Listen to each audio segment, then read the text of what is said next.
It's been a while since I had some cheaper scooters on this channel. On the day of recording, the scooter retails for 249 euros.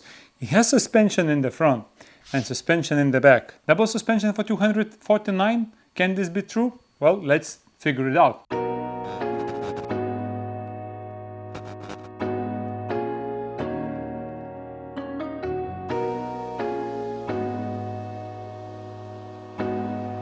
Well, from the first look at the scooter, you can see that that's basically a copy of the famous Xiaomi M365. So that's exactly the same frame, but it has some differences. And first of all, the very first difference is, of course, in the front, where you can see it has different mudguard, or just raised up mudguard, and double arm front suspension. And the other key difference is at the back, where we as well have double arm suspension. One more difference that you will notice that it comes with a different lock for lifting and carrying your scooter. So there is this little metal hook, I don't know what to call this thing, installed just right here at the back of the scooter. The handlebars are pretty much stock handlebars that we know, where we have throttle, thumb throttle on the right side, and you have one brake handle on your left side. So that brake handle will brake the disc brake at the back and electronic brake for your front motor. When I look at the front fork, I start to think that in China they really need welders. So if you're a good welder, please go to China and teach them how to do the welding, because this is a horrible looking weld. Absolutely the same here. I don't think it's weak. I think it can be nice and strong weld, but it just looks not really good. It doesn't look nice. Very similar situation with the rear fork. Apparently they just welded on these mounting arms so they can install the suspension, and you can actually see that even the rubber is cut out not evenly, so definitely some corners cut here in order to make the scooter as cheap as possible. So I guess there are some compromises when you're buying a cheaper scooter. By the way, the weld at the rear looks fine, much better than at the front.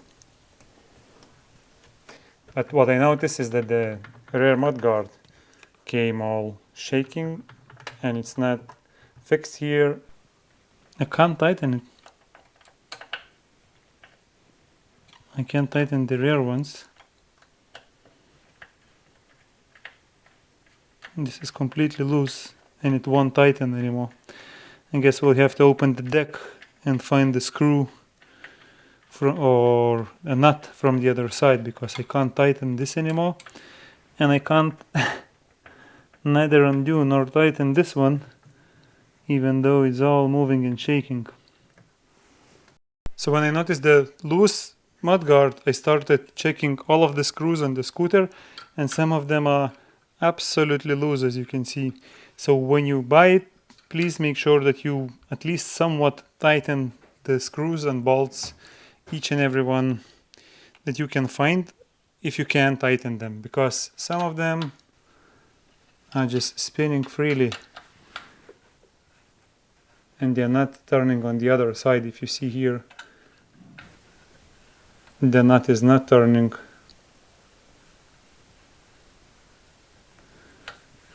But this one is not tightening, so that makes me feel a bit bad about it. I can't undo it either, so it's probably a stripped thread or something like that. That doesn't sound good. A little bit of sealant.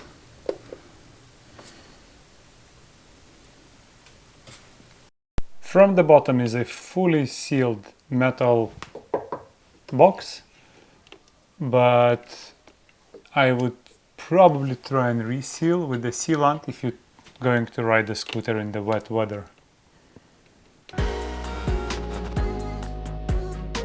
Because it sits on the sealant, can't really open it.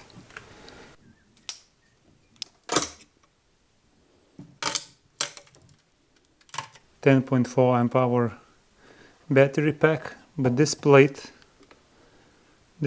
right here is welded on, So I need to take everything out to get access to the screws. So this screw that is spinning freely is actually not inside the battery box. It's just like welded in, threaded screw, so I can't do anything. The thread, I guess, is damaged, so it will never tighten. I can force tighten these two, and that will help a little bit maybe. We have a controller which is screwed with a couple screws to the deck. Shouldn't vibrate too much. So it's 15 amp current plus minus 1, so maximum 16 amps. Let's say you charge the battery to full 42 volts, multiply by 16 amps. So you can actually put 670 watts into the front motor, which is probably 250 watt rated, but it's fine. Normally they don't overheat. The battery itself, by the way, is not fixed in any way. So I need to find a little piece of foam, put in right here from the sides to avoid it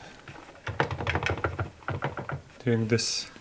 Probably the last thing to mention before we go riding is non-inflatable 10-inch tires. Apparently we can download an app.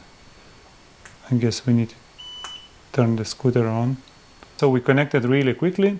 It has 79% of the battery charge. You can turn cruise control on. You can turn on and off the headlight, and it actually works. 0 start on, please. Level 3 device information. You can see MAC addresses, time zones, and so on. Okay, you can adjust speed limits. Third speed limit, let's do 60 kilometers per hour. Alright, so the top speed, as you can see on your screen, theoretically is 31 kilometers per hour. The cruise control is working. We're gonna test in the real life what the actual speed is. So the app works, and it works well. Alright, so we have the battery fully charged. Now let's do the top speed test. Let's go.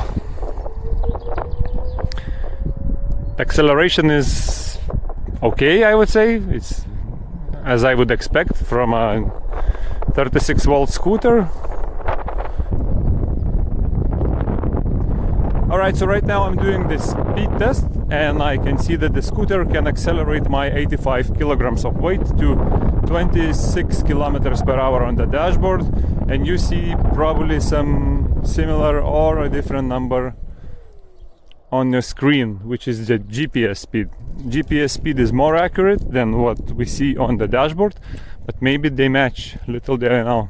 So my first riding impressions are quite good. I think it's a decent speed, 25-26 kilometers per hour.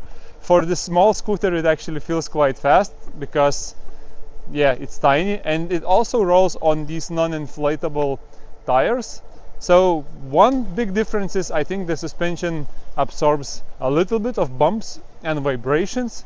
It's not of course an off-road suspension for you to send 2-meter drops on your scooter. There is a pothole here. Yeah, so I think it's a great example in this pothole.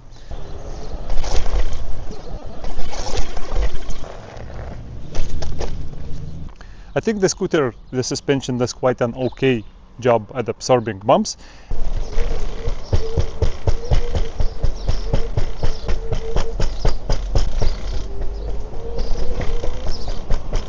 One single source of vibration coming out of the scooter when I ride on the rougher road, and I would say unsurprisingly, is the rear fender and mudguard. It's difficult because you cannot now mount holders like this for it because it moves with the suspension. So potentially there needs to be a holder that goes from here to there in some way. Otherwise, I think as the time goes by, knowing from M365, these fenders, mudguards, they break off. They're not expensive to replace, but it's one annoying feature. Other than that, I am actually quite impressed with the combination of how suspension and non-inflatable tires work. It's actually quite a comfortable ride given non-inflatable tires. Normally they are rattling, vibrating, and creating also sorts of noises on the scooter, and in this case there is no extra noise. I'm impressed. So the scooter is nearly dead now. It only rides 7-8 kilometers per hour, and if we look at the app, it only shows the range of 4.5 kilometers, which I know is not truth.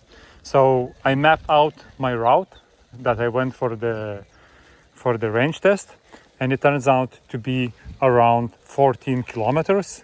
So I managed to do 14 kilometers at full speed before the battery ran out. The next thing I'm going to do, I'm going to charge that battery back up, and I'm going to use that device that will measure how much capacity actually did we charge in, because I have doubts that the manufacturer's claimed capacity is factual. So while manufacturer claims that the battery is 10.4 amp hours, after draining the scooter battery, charging it back in, I only managed to squeeze in 6.7. I let it sit and up the voltage to 42 volts and charged it again for 12 minutes, and I managed to add another 0.3. So we're talking 7 amp hours, definitely not 10.4 as manufacturer is claiming, and the low riding range confirms it. 3, 2, 1, brakes. Yeah, it's decent. One more time braking from this point of view, so the little white pole on the left, we're gonna hit the brakes. Look, so we hit the brakes there, stopped here. I think it's decent. So let's try and sum the things up. What I love about the scooter is the price. For 250 euros you get double suspension, both in front and back, which is awesome. What I liked about the scooter, first of all, is the top speed. Me, 85 kilogram rider, gets up to 28-29 kilometers per hour, which I think it's good. It has a fine brake, electronic brake in the front, disc brake in the back. It stops you in time and efficiently for the speed. The suspension itself is okay. Actually, I got a little bit surprised because the scooter comes with non-inflatable tires, which I don't like. But it comes with double suspension. It kind of absorbs a lot of bigger bumps, which doesn't remove the vibrations, but it at least absorbs the bumps when you hit a pothole or so on. So I like the suspension. And one more thing is the good working app, the app that actually works. The app has one downside. It doesn't register the odometer correctly. So when I done around 14 kilometers, it was only showing 4.5. So that brings us to the downsides or the things that I would like to improve.